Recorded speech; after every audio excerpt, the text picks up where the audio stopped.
Et c'est maintenant l'heure de notre rubrique sport et on va commencer par du cyclisme puisque le top départ du Tour du Rwanda a été donné tout à l'heure. Bonsoir Théa. Bonsoir Dominique, effectivement c'est parti pour 8 jours de course au pays des 1000 collines. Alors c'est vrai que cette année l'ambiance est un petit peu particulière, il y a moins de monde, un protocole sanitaire très strict, Covid oblige.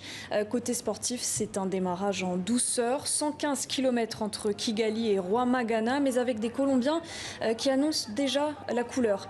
Dominateur sur le sprint, c'est l'un des leurs, Brian Sanchez, qui s'adjuge l'étape sur le fil à 26 ans. Et pour sa première sur le continent, le voilà donc déjà en jaune. De bon augure pour son équipe Team Medellin qui ambitionne la victoire finale. Demain, c'est le début des choses sérieuses avec la première étape de montagne.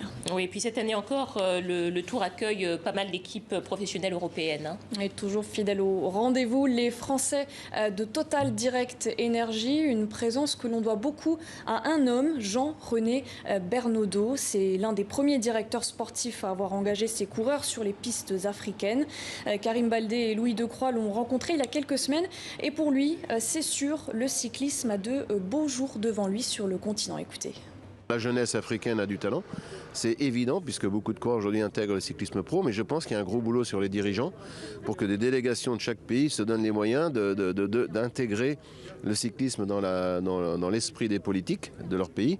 Ça coûterait très peu cher et ça serait rentable dans quelques années. J'imagine dans mes rêves d'Afrique que j'aime, des pelotons dans les grandes capitales de minimes, cadets, des jeunes gamins et qu'on détecte aujourd'hui avec les outils qu'on a, les futurs champions. Mais il faut que chaque Africain puisse se permettre de rêver d'aller au plus haut niveau. Et notamment, il n'y a pas que le foot, il y a aussi le cyclisme. Voilà, il y a aussi le cyclisme et puis il y a aussi un nouveau sport qui fait son entrée aux Jeux Olympiques cet été à Tokyo. Et je parle du skateboard, puisqu'on va avoir un jeune Sud-Africain qui va représenter le continent à Tokyo. Ouais, absolument, et c'est une sacrée reconnaissance pour cette discipline. Né il y a bien longtemps maintenant, près de 60 ans, dans la rue en Californie, avant de partir à la conquête du monde. Et donc, vous l'avez dit Dominique, on aura un représentant du continent. Cet été, il s'agit de Brandon Valjallo, 22 ans et presque autant d'années passées sur son skateboard.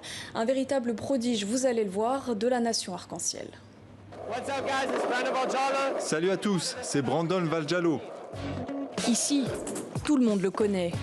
Ses rampes, ses rails sont devenus son terrain de jeu. Là où tout son talent s'exprime.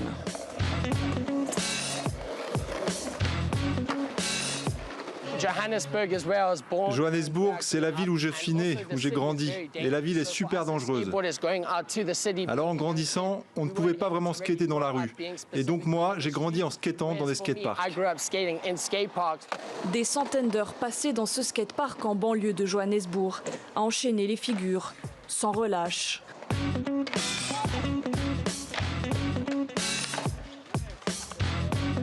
Jusqu'à transformer l'essai.